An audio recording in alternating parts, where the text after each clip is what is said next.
Alors que la poussière commence à retomber après l'explosion massive qui a secoué la capitale libanaise, la colère et la lassitude se sont durablement installées chez des citoyens qui ont déjà enduré des années de guerre civile, d'assassinats, de crise financière, une pandémie et maintenant un désastre d'origine humaine.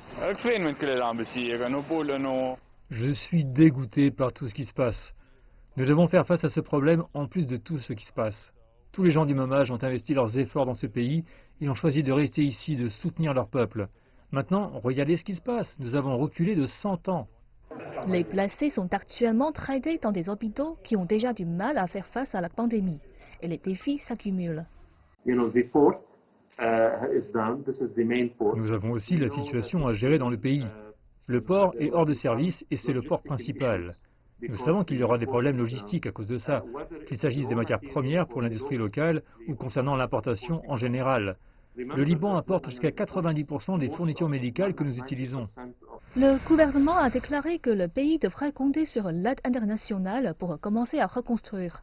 Une aide qui commence à affluer sous la forme d'équipes de secours, de médecins, de pays et de promesses de financement. Le président français est arrivé jeudi à Beyrouth. Il est le premier dirigeant international à se rendre au port. Au-delà de l'explosion, nous savons que la crise ici est grave et impose des responsabilités historiques aux dirigeants. C'est une crise politique, morale, économique et financière dont la première victime est le peuple libanais. Il nécessite des réactions extrêmement rapides. Pour moi, cette visite est donc aussi l'occasion d'un dialogue franc, exigeant, avec les dirigeants politiques et les institutions libanaises.